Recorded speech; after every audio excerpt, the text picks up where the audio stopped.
नमस्कार। क्या आपको भी लगता है कि सिप यानी कि सिस्टमैटिक इन्वेस्टमेंट प्लान पैसा बनाने का सबसे बेहतरीन तरीका है?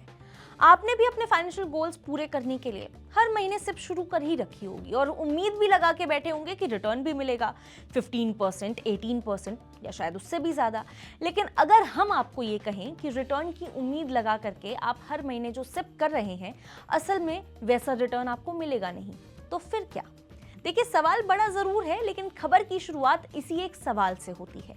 भारत में सिप का जो क्रेज है लगातार बढ़ता चला जा रहा है। इसका अंदाजा आप इसी बात से लगा सकते हैं कि मार्च 2026 में मंथली सिप कंट्रीब्यूशन पहली बार 32,087 करोड़ के ऑल टाइम हाई पर पहुंच गया। लाखों जो नए निवेशक हैं हर महीने म्यूचुअल फंड्स में पैसा डाल रहे हैं। आपने भी शायद एक्सपर्ट्स की सलाह ली होगी, बहुत सारे शोज देखे होंगे, अपने पोर्टफोलियो में भी काफ़ी हद तक आपने चेंजेस किए होंगे, अच्छे फंड्स का चुनाव किया होगा और लॉन्ग टर्म वेल्थ क्रिएशन का प्लान भी बनाया होगा। लेकिन हाल फिलहाल का एक जो एनालिसिस है वो ये कहता है कि सबसे बड़ी गलती सिप से अनरियलिस्टिक रिटर्न एक्सपेक्टेशन रखना है। दरअसल ये जो एनालिसिस है जिसकी हम बात कर रहे हैं, इसमें पिछले 20 साल के इक्विटी म्यूचुअल फंड डेटा का अध्ययन जो है वो किया गया है। इसमें देखा गया कि अगर किसी इन्वेस्टर ने अलग अलग समय पर लगातार सिप की होती तो उसे वास्तव में कितना रिटर्न मिलता। इसके लिए बेंचमार्क के तौर पर निफ्टी 500 ट्राई यानी कि टोटल रिटर्न इंडेक्स का जो इस्तेमाल है, जो यूज़ है वो किया गया है।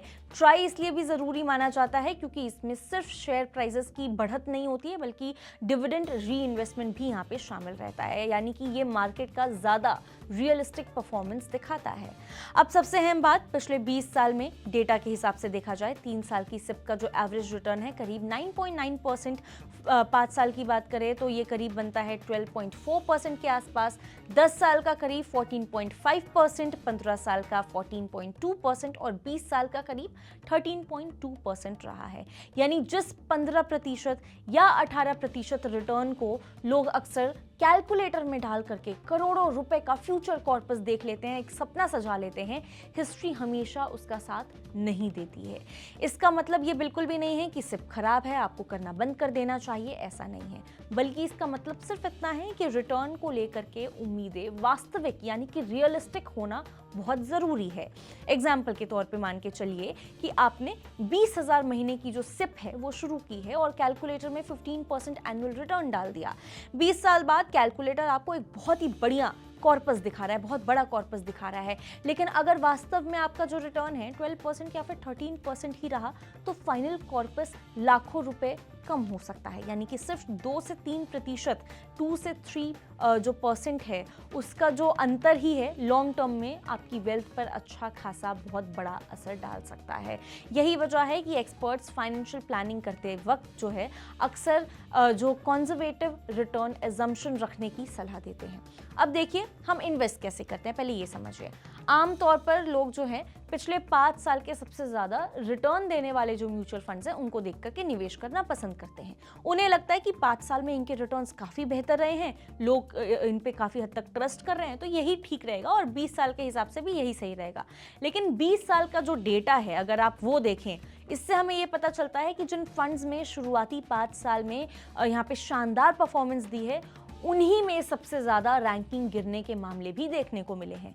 यानी कि जो फंड्स आज नंबर 1 पर हैं, जो नज़र आ रहे हैं कि हाँ बहुत अच्छा परफॉर्म कर रहे हैं, बहुत अच्छा रिटर्न दे रहे हैं, ज़रूरी नहीं है अगले 10 या फिर 20 साल में भी वही आगे रहें। कई फंड्स जो शुरुआत में एवरेज रिटर्न देते हैं, एवरेज रहते हैं या एवरेज थे, अगर इस डेटा की बात करें, उन्होंने बाद के वर्षों में बेहतर परफॉर्मेंस दी है, जबकि कई टॉप रैंक जो फंड्स हैं समय के साथ यहाँ पे पीछे चले गए।